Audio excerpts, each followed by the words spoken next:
ഒരു പിടി പടങ്ങൾ കൊണ്ട് ഇങ്ങനെ അടിപൊളിയായിട്ട് പോവാണ് സൈജു.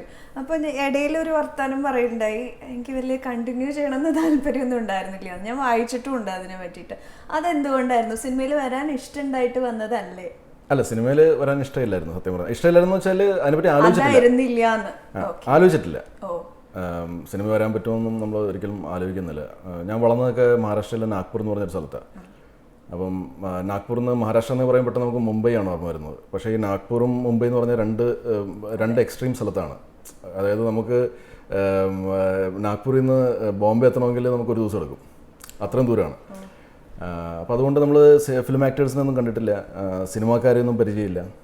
സിനിമ കാണാൻ ഭയങ്കര ഇഷ്ടമായിരുന്നു അന്ന്.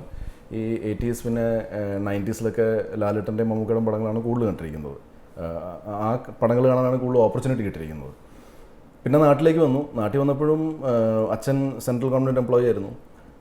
അപ്പോൾ അച്ഛന് ആഗ്രഹം ഞാൻ ഈ 10 to 5 ആ ജോബ് ചെയ്യുക എന്നുള്ളതാണ്. മാസം മാസം ശമ്പളം കിട്ടും, സേഫ് ആണല്ലോ. അപ്പോൾ അങ്ങനെ സർക്കാർ ജോലിയൊന്നും എനിക്ക് കിട്ടില്ല എന്നുള്ളത് ഉറപ്പായിരുന്നു. എക്സാമൊക്കെ എഴുതി പാസ്സാകാനൊക്കെ പ്രയാസമാണ്. അപ്പം അങ്ങനെ എനിക്ക് കോർപ്പറേറ്റിൽ ജോലി കിട്ടി. അത് നാഗ്പൂരിൽ കിട്ടിയായിരുന്നു, ICICI ബാങ്കിൽ. അതിനുശേഷം ഞാൻ ഇവിടെ വരുന്നു. ഞാൻ ബിർള സൺ ലൈഫിൽ ജോയിൻ ചെയ്യുന്നു, ഇൻഷുറൻസ് കമ്പനിയിൽ. ട്രിവാൻഡ്രത്ത് വർക്ക് ചെയ്യുമ്പോഴാണ് ഞാൻ സിനിമയിൽ വരുന്നത്, മയൂഖം സംഭവിക്കുന്നത്. അതൊരു സെയിൽസ് കോളിന് പോയപ്പോഴത്തേക്കും MG ശ്രീകുമാർ സാറിനെ കണ്ടു. അങ്ങനെ അദ്ദേഹമാണ് അഭിനയിക്കുമെന്ന് ചോദിക്കുന്നതും ഞാൻ ഓക്കെ അഭിനയിക്കാമെന്ന് പറയുന്നതും. അപ്പോൾ എൻ്റെ മനസ്സിൽ സിനിമ ചെയ്താലുള്ളൊരു സംഭവം എന്ന് വെച്ചാൽ എനിക്ക് സിനിമ കരിയറാക്കാൻ വേണ്ടിയൊന്നും ആയിരുന്നില്ല. എനിക്ക് സെയിൽസിൽ കുറച്ചുകൂടെ ഗുണം കിട്ടുമെന്ന് പറഞ്ഞുകൊണ്ടാണ് ഞാനന്ന് സിനിമ ചൂസ് ചെയ്യാമെന്ന് വിചാരിച്ചത്. അത് ഞാനൊരു ആക്ടറായാൽ ഇനി എങ്ങാനും ഗ്രഹപ്പഴയ്ക്ക് അല്ലെങ്കിൽ ആരുടെയെങ്കിലും നല്ല കാലത്തിന് പടം ഹിറ്റായാൽ ഞാൻ വളരെ നോൺ ഫേസ് ആകും. അപ്പം കുറച്ചുകൂടെ ഈസി ആയിരിക്കും എനിക്ക് സെയിൽസിൽ. അതൊക്കെയായിരുന്നു എൻ്റെ ഒരു ഐഡിയ.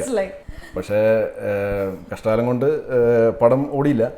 പക്ഷേ പാട്ടുകൾ ഭയങ്കരമായിട്ട് ഹിറ്റായി പടത്തിൻ്റെ. പിന്നെ പടം പിന്നെ ശ്രദ്ധിക്കപ്പെട്ടു, തിയേറ്ററിൽ ഓടില്ല, TV ഒന്ന് ശ്രദ്ധിക്കപ്പെട്ടു. അപ്പോൾ അങ്ങനെ എനിക്ക് സെയിൽസിൽ ഓഫ് കോഴ്സ് എനിക്ക് ഗുണം ഉണ്ടായിട്ടുണ്ട് കേട്ടോ. ഒരു ഓഫീസിലേക്ക്, നമ്മളിപ്പോൾ ഒരു കോർപ്പറേറ്റ് ഓഫീസിലേക്ക് എല്ലാം നമ്മൾ ഇതിനെപ്പറ്റി സംസാരിക്കുമ്പോൾ എനിക്ക് പെട്ടെന്ന് അപ്പോയിൻമെൻറ്റ് കിട്ടും.